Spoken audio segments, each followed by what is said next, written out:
pergunta interessante que nos chega aqui. Cara, boa noite. Vi um vídeo no YouTube onde um espírito usava um encarnado para ingerir bebidas alcoólicas. Como se dá esse processo? E quais as consequências, tanto para o espírito desencarnado quanto para o encarnado? Muito interessante a pergunta. Primeiro, a gente tem que se perguntar, é possível um espírito beber, fumar, usar drogas? Sim, é possível sim. E acontece muito mais do que vocês imaginam. Na verdade, no plano espiritual, isso até é uma rotina. Essa é a verdade. Mas se ele não tem aqui um corpo, como é que ele faz para beber? Se ele não tem corpo, como é que ele faz para beber pegar um copo e beber, para ele poder fumar, para ele usar drogas? Olha só. Ele usa o encarnado para isso. Nós temos que entender, meus queridos, primeira coisa que nós temos que compreender aqui. Não muda absolutamente nada quando nós desencarnarmos. O dia que eu, Sérgio, morrer, eu serei o mesmo Sérgio. Por isso que nós, na doutrina espírita, falamos desencarnar. Simplesmente eu vou sair desse corpo físico, esse corpo físico vai ir para a terrinha, vai virar comidinha de micróbiozinho, e eu, enquanto espírito, serei o mesmo Sérgio, com os mesmos defeitos, com as mesmas qualidades, com essa mesma aparência dessa última reencarnação. Não vou ficar nem mais burro, nem mais inteligente, vou lembrar da minha esposa, do meu filho, dos meus amigos, dos meus parentes, e eu vou ser atraído para lugares de acordo com a minha afinidade. Se eu fui aqui uma pessoa de bom senso, se eu pelo menos me esforcei para seguir os princípios cristãos, os princípios do bem, fazendo a caridade, enfim, ajudando pessoas, ajudando a todos, vou estar em lugares agradáveis, como as colônias, por exemplo, no plano espiritual. O inverso disso também é verdadeiro. Se eu fui aqui uma pessoa que só fiz o mal para as pessoas, que só prejudiquei os outros, que só prejudiquei a mim mesmo pelos vícios, por exemplo, vou estar em lugares bem complicados. Ou então estaria aí também vagando entre os encarnados, que se afinizam pelos mesmos gostos. Se eu fui aqui uma pessoa que gostava de beber, que gostava de fumar, que gostava de usar drogas, quando eu desencarnar, as vontades continuam. Se você não quiser receber o auxílio, e o que normalmente acontece é isso no plano espiritual, esses espíritos ficam ali, com as mesmas vontades. Como ele não tem mais um corpo físico para poder pegar um copo e beber, ele vai se aproximar de quem bebe, de quem fuma, de quem usa drogas. É o que nós chamamos de vampirismo. Não o vampiro lá do cinema não, mas no sentido de sugar. Então ele se aproxima da pessoa que já tem uma queda para aquele vício. A pessoa já gosta de beber, a pessoa já gosta de fumar, gosta de usar drogas. E ele vai potencializar essa vontade ainda. Ele se aproxima e aí induz a pessoa a beber mais ainda. E a pessoa começa a beber e ele bebe junto. Não o líquido, mas as emanações alcoólicas. Sentindo os mesmos supostos prazeres. Sentindo aqui, se saciando de todas aquelas energias, de todas aquelas emanações. Por isso que às vezes você está num barzinho, você está vendo uma pessoa falando assim, põe um aí para mim, põe mais um, põe outro. O cara não para, é um atrás do outro, porque ele tem uma falange. Nós vamos ver isso de uma forma muito interessante num livro que eu gostaria de sugerir a leitura para vocês, que chama-se Sexo e Destino.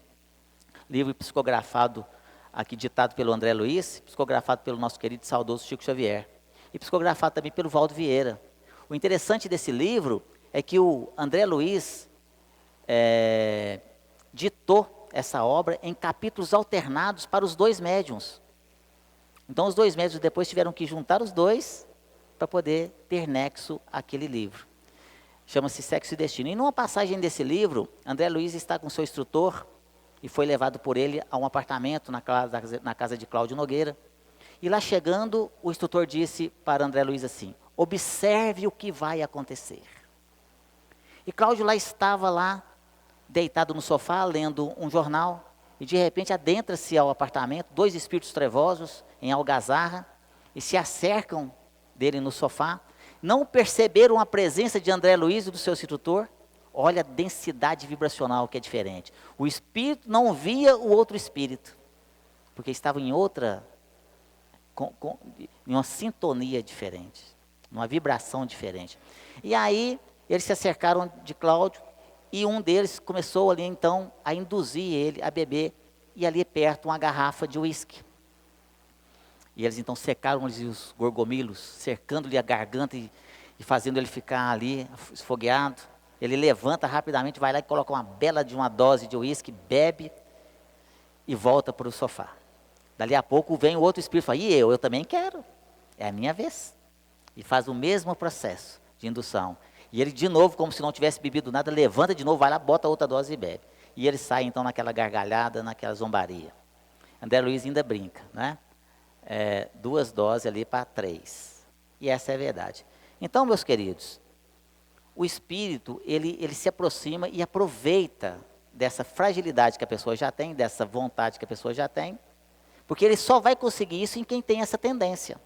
Um espírito dessa natureza, ele pode se aproximar de mim e fazer o que ele quiser. Eu não tenho o que ele quer. Eu não bebo, eu não fumo e eu não uso drogas, então ele não perde tempo comigo.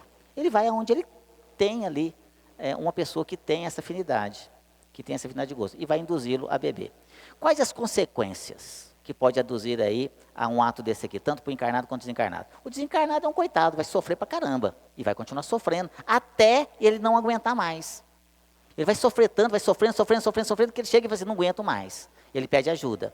E aí ele vai ser auxiliado pela equipe espiritual, pelos trabalhadores de Jesus. E o encarnado? Qual é a consequência do ato ali? Além de um processo obsessivo, que já está ali uma falange, que na verdade quando chega nesses pontos assim não é um só, sejam espíritos viciados, ou sejam até inimigos dele mesmo, que está induzindo ele ao buraco. A pessoa está lá bebendo, quando ela está bebendo, ela está destruindo não só a sua vida, mas a dos seus familiares também, na sua vida profissional e vai para aí afora, e ele então está indo ali ao encontro dos desejos daquele obsessor, que quer destruir a vida dele também. E qual a consequência além disso?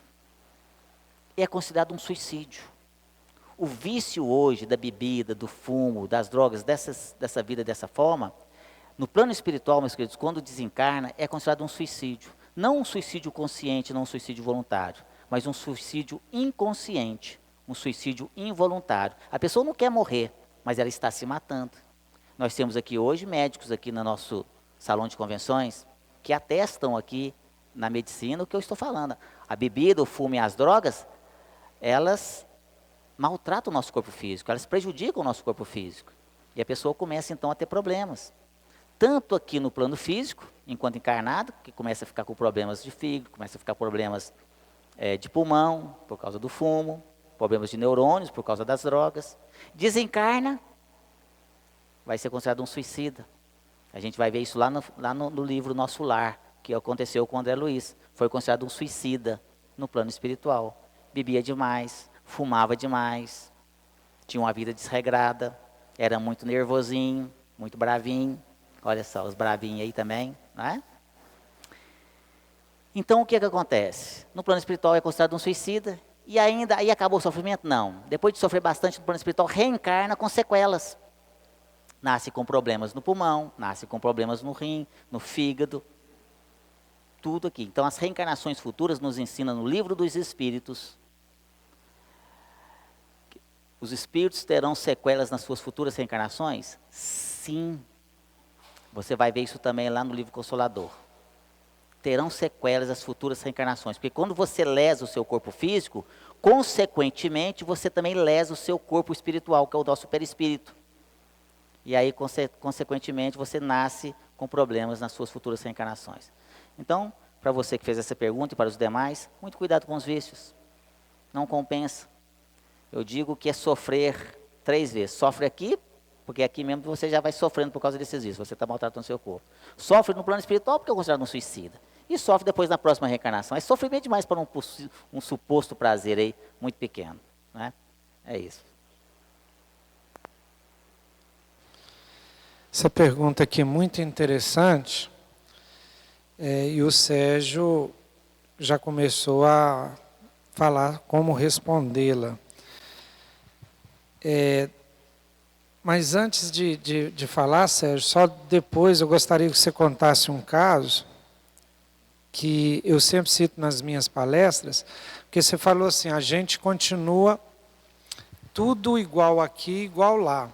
Quase tudo, porque o senso moral lá é muito mais elevado, é muito maior. E o Sérgio tem uma história do bolo, Sérgio. De um bolo. Você lembra que algum espírito veio te pedir perdão porque tinha pegado um bolo, um pedaço de bolo, lembrou? Depois você conta essa história para a turma, porque mostra exatamente como é que o senso moral lá é muito maior. Porque aqui na Terra a gente tem uma consciência um pouco abafada pela matéria, né? A gente não tem esse senso moral tão aumentado, tão intenso quanto é no mundo espiritual. Por isso que nosso sofrimento moral lá, ele aumenta muito. Aquilo que não me incomoda aqui, do lado de lá, ele me incomoda muito. Depois você conta essa história para nós. Tá. Dois espíritos desencarnados podem se tocar e sentem o contato. Né? A gente fica pensando, porque o espírito não tem corpo, então eu toco aqui, o Sérgio sente meu toque. O espírito, se tocar no outro, vai sentir o toque igual a gente toca? A resposta é sim. E isso é fácil da gente imaginar, porque todas as sensações físicas, ela vai através de, seja o tato, gustação, audição, tudo é transmitido para o cérebro e interpretado para o cérebro. E o cérebro é que dá para você essa sensação de toque, se é áspero, se é rude, é tudo cerebral. Quem já viu aquele filme Matrix? É meio antigo, né, o Matrix? Quem já viu? Levanta a mão. O Matrix é uma realidade virtual que eles colocam aqui uma coisa na cabeça da pessoa e ela vive no mundo, né? Como se estivesse vivendo. Lá tem dor, sente tudo lá. Toca as pessoas, anda, tudo como se fosse verdade, mas é tudo no cérebro. Então isso significa que o seguinte, todas as sensações são conscienciais. Conscienciais. Existe um caso muito interessante que as pessoas sinestésicas, que elas, por exemplo, os sentidos delas são todos alterados. Então, por exemplo, o toque para ela, por exemplo, tem cor. O áspero tem cor. O suave tem cor. O som tem cor. Então ela escuta um som e fala assim, esse som é azul, esse som é amarelo. Para a gente, fala assim, não, isso é loucura. Tá? Mas então, isso é tudo consciencial. Olha o caso que ele falou de André Luiz. Os espíritos lá que estavam se vendo, não conseguiram ver o André Luiz e o mentor dele. Porque eles estavam no outro nível consciencial. Os dois se viam, se tocavam. Mas aquele que estava num nível inferior não conseguia ver o nível superior. O superior via um ao outro e via o nível inferior. Tanto de coisa que está acontecendo aqui agora e nós não percebemos. Vocês já imaginaram quantos espíritos estão aqui conosco? Quem sabe tem um espírito dando um passo em você. Quem sabe tem um obsessor ao seu lado, que está te acompanhando. A gente não percebe um tanto de coisa que está aqui acontecendo.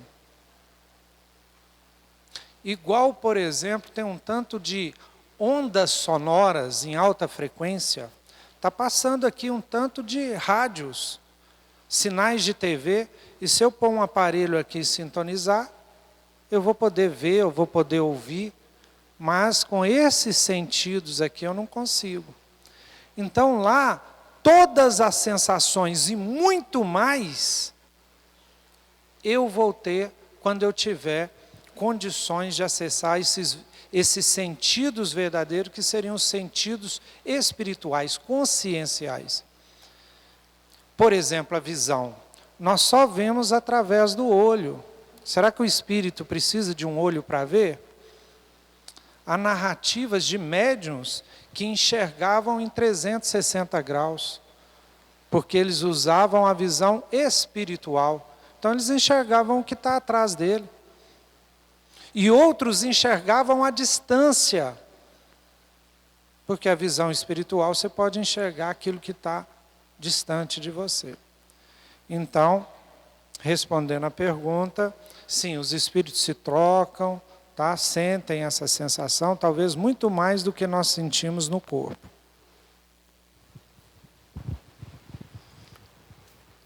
Meu pai disse que sente incesto. O que o Espiritismo explica neste caso? Será que eu fui casado com meu pai em uma vida passada? A questão é a seguinte: a questão do incesto é muito sério, porque é muito comum hoje pai ter atração sexual pela filha, mãe ter atração sexual pelos os filhos. Com isso, é imperioso pensar que nem sempre essa atitude de hoje correlaciona com o passado. Pode estar associado ao passado? Pode. Este caso aqui.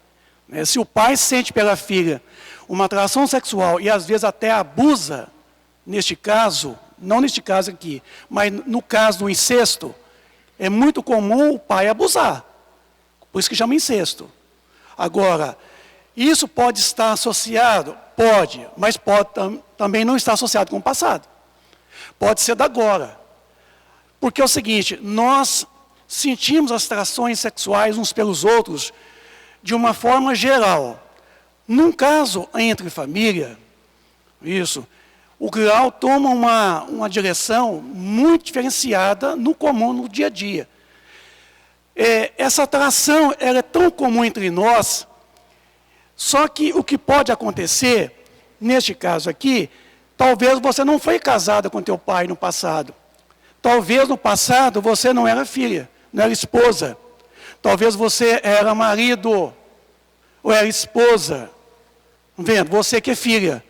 E o pai, com certeza, era filha, era esposa.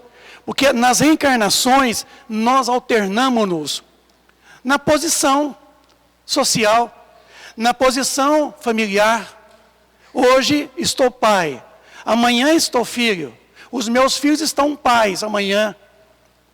A minha esposa está pai. Enfim, a gente alterna. Então, não quer dizer que hoje o pai tendo uma atração pela filha, e isso relaciona com um passado. Absolutamente que não. Tudo é probabilidades. É possível? É possível. Talvez não que tenha sido casados. Talvez seja uma atitude em que houve uma aventura sexual, quer dizer, houve um certo comprometimento sexual em vidas passadas, aonde houve uma atitude de abuso. Quem abusa hoje, concorre para ser abusado amanhã. É a lei de causa e efeito. Quem é vítima hoje, às vezes concorre não para ser amanhã a vítima e nem o agressor, mas instrumento pelo qual o escândalo venha. Vivemos num mundo de expiação e provas, onde o escândalo é necessário pela condição do mundo, onde o mal ainda predomina sobre nós. E se o mal predomina sobre nós, todos nós concorremos para o mal. Com isso, às vezes, nós somos instrumentos para acontecer um escândalo, porque se faz necessário para o cumprimento das leis divinas. Com isso, às vezes hoje, você está sendo vitimada, porque talvez no passado você vitimou pessoas. Isso te predispõe a você a condição de ser hoje o instrumento realmente passar pelo mesmo motivo do escândalo, que você ontem o levou a outros. É assim que funciona. Hoje somos nós que estamos na posição do ativo, amanhã na condição do passivo, na condição do agressor, amanhã na condição do quê? Daquele que sente a agressão, quer dizer, a vítima. Vice-versa. Porque é assim que funciona a lei de causa e efeito. Se hoje nós prejudicamos alguém, amanhã certamente a gente estará na condição também de sofrer prejuízos, talvez não pelaquele que nós o prejudicamos ontem, mas por tantos outros. Viu? Porque se alguém pensar assim, eu matei hoje, amanhã alguém vai ter que me matar, não, absolutamente que não. A gente não escolhe as provas, os fatos, a gente escolhe a natureza das provas. É diferente quando você escolhe a natureza das provas. Estando nós sujeitos às vicissitudes da existência, com isso, você às vezes passa por um processo provacional, que você escolheu a natureza dela para uma corrigenda, para um reajuste consigo mesmo e não com o outro. Por isso que o Cristo sempre nos recomendou que a gente haveria de perdoar, sempre, sempre perdoar. Porque o perdão é uma condição pelo qual eu devo me auto-perdoar. Se eu não me auto-perdoo, certamente eu carrego nos meus ombros um fardo pesado, que eu poderia muito bem aliviar desse fardo. Mas assim eu não faço. Levo o rancor, o ressentimento, e com isso, quando eu causei prejuízo a outros, certamente eu me predisponho em escolher natureza de provas pelos quais eu estarei suscetível de passar pelas mesmas provas que eu levei outros a passarem ontem. Porque o passado a gente não mexe. Ninguém mexe no passado. Eu só posso mexer no presente. Porque o futuro ainda não existe. Só o presente existe. Com isso, é imperioso que hoje a gente saiba que nós temos o pai que merecemos, a mãe que merecemos, temos os filhos que merecemos, temos o cônjuge que merecemos. Temos o patrão, o empregado, temos a sociedade que merecemos, o governo, o prefeito, tudo que nós merecemos, porque nós concorremos para tanto. Obrigado. Muito bem. Antes de responder a pergunta que nos chega aqui, o Jomar contou um caso sobre a questão da consciência do espírito no plano espiritual. E, de fato, aqui, muitas vezes, pequenas coisas que nós fazemos aqui no nosso dia a dia, que seriam antiéticas, ou anti-amorosas, ou qualquer situação que às vezes a gente passa batido, que a gente não liga muito, ou esquece muito rapidamente, no plano espiritual, meus queridos, isso é muito maior. O remorso, no plano espiritual, é que nos cobra muito ali, abre-se a nossa consciência. Não raro, nas nossas reuniões mediúnicas, muito pelo contrário, acontece frequentemente de espíritos chegarem lá chorando. Choram como crianças, ali pedindo perdão, por pequeninas coisas que fazemos aqui no nosso dia a dia, mas que para eles no plano espiritual é muito grande, e os faz sofrer muito, como por exemplo, não ter dito tanto que amava o seu ente querido, os seus familiares, por não ter sido mais caridoso, por ter sido muito orgulhoso, muito vaidoso, e vai por aí afora. Uma parente nossa, minha vovó, há muito tempo atrás, hoje é uma grande trabalhadora aqui desta casa, quando ela começou então a ter sua consciência mais aberta e já trabalhando na casa, e um dia ela, numa reunião mediúnica, ela se manifesta e vai conversar comigo. E fala para mim, e fala também para minha irmã, olha, eu queria aqui que vocês me perdoassem. E eu fui pego de surpresa, mas como? O que nós temos que te perdoar? Não tem nada que te perdoar, não, só alegria, agradecer todo dia. Não, isso está me cortando o coração, eu preciso do seu perdão. Mas olha, se você precisa, está perdoada, mas eu nem sei o que é. Né? Eu não me sinto ofendido por nada que a senhora fez. Mas teve vezes que você foi à minha casa me visitar e eu escondi o bolo de você. Escondi o bolo para não dar o bolo para mim. Olha só, né? Coisa mínima, né? Tinha pouca coisa lá, vou dar bolo aqui, vou dividir. Enfim, não é nada. Mas olha quantos anos se passaram e aquilo martirizava o seu coração. Enquanto ela não teve condição de me falar e que eu falei com ela que isso não importava, ela não tirou aquele peso das suas costas, aquele peso do seu coração, aquele peso da sua alma. Então, meus queridos, só para a gente deixar aqui enfatizado para vocês aqui, vamos ter cuidado com as nossas atitudes, cuidado com as nossas falas, Cuidado com as nossas ações, com qualquer pessoa, seja um vizinho, seja um seu colega de trabalho, seja o seu ente querido dentro do seu lar.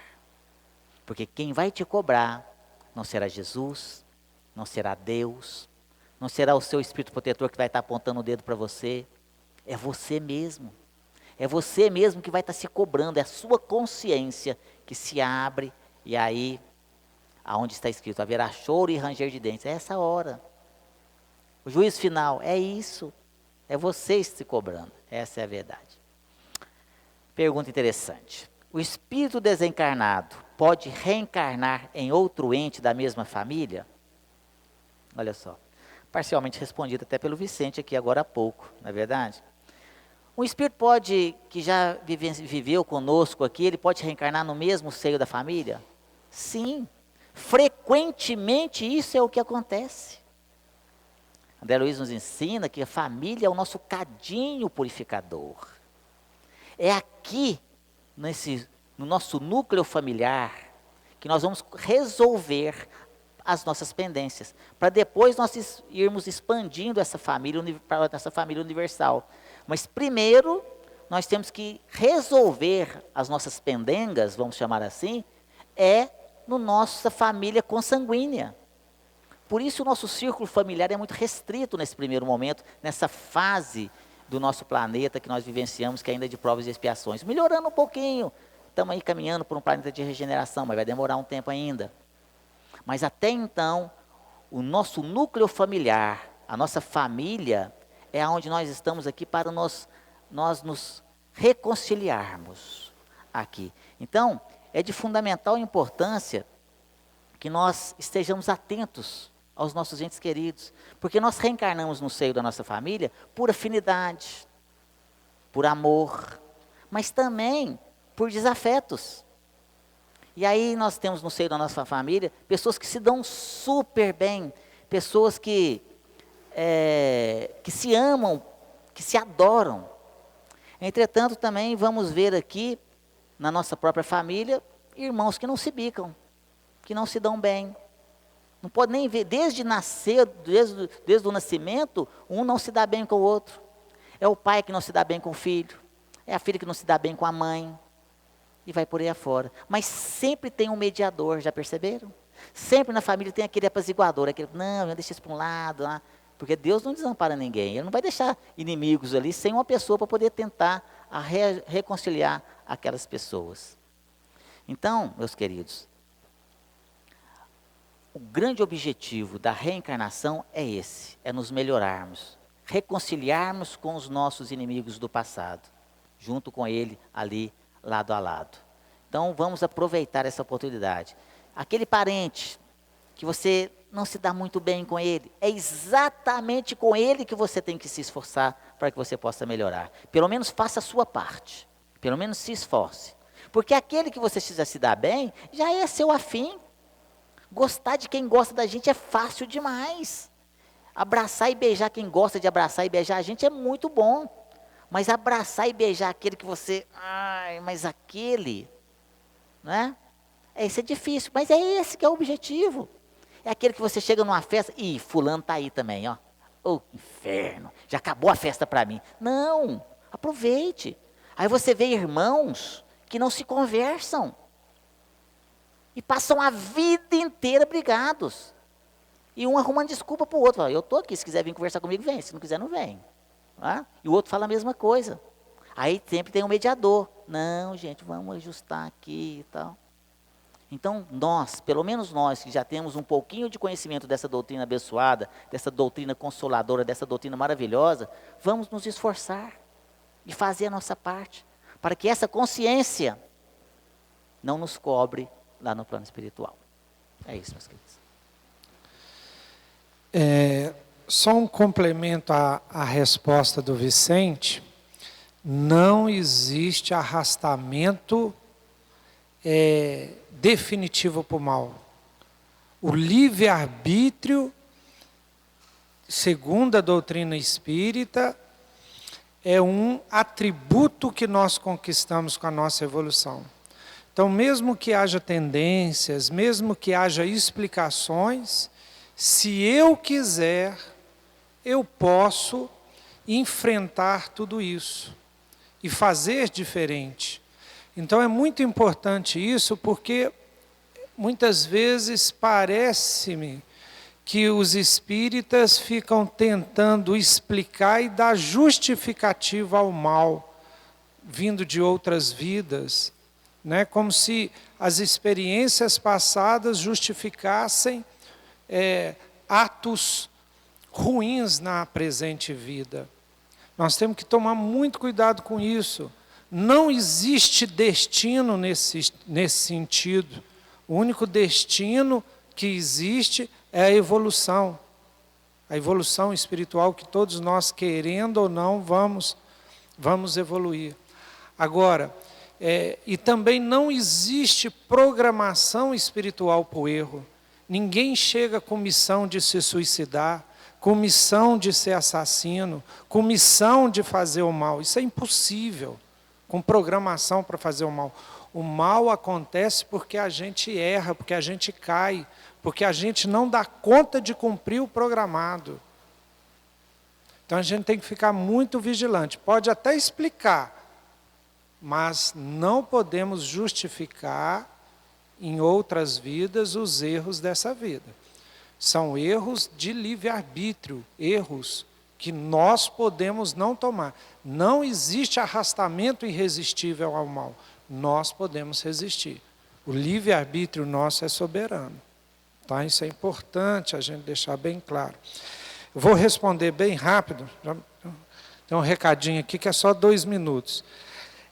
Gostaria de saber por que todas as vezes que sinto a presença de espíritos, sinto medo e a necessidade de fazer uso de medicamento. Isso, tem o nome do medicamento aqui, isso consequentemente os espíritos podem sugar minhas energias? O que acontece? Primeira coisa, o medo a gente tem quando a gente desconhece alguma coisa, né? O medo do bicho-papão, o medo daquele... o homem do saco, aquela coisa, é medo desconhecido. Medo de espírito é quando você não conhece. E aí a doutrina espírita pode tirar esse medo. Quando se lê o livro dos espíritos, você vai começar a ter medo dos vivos, né? A gente tem que ter medo dos vivos, que nesse mundo de prova e expiação, tão cheio de violência, tão cheio de pessoas ainda que não entenderam o sentido da doutrina cristã. Então, agem com violência, aí a gente tem que ter medo. O espírito, ele pode nos influenciar, como o Sérgio narrou nos casos dele, pelo pensamento. Então, se eu oro e vigio, espírito não pode fazer nada comigo. Então, não tem que ter medo de espírito. Não tem que ter medo de espírito. E, conhecendo, acaba-se o medo. E aí, você tranquila, não vai precisar de tomar remédio nenhum, tá? Para ser manipulado, ou para ser sugado, ou vampirizado, como está aqui. Então, receita. Percam medo de espíritos, né? Lembrei até um livro do Richard Simonetti, Quem Tem Medo dos Espíritos. Ele tem um livrinho assim, ele é muito brincalhão, comediante, e ele vai contando um tanto de casos lá para a gente perder os medos dos espíritos. Mas não precisando ter medo de espírito, a gente tem que ter medo de encarnado. Tá?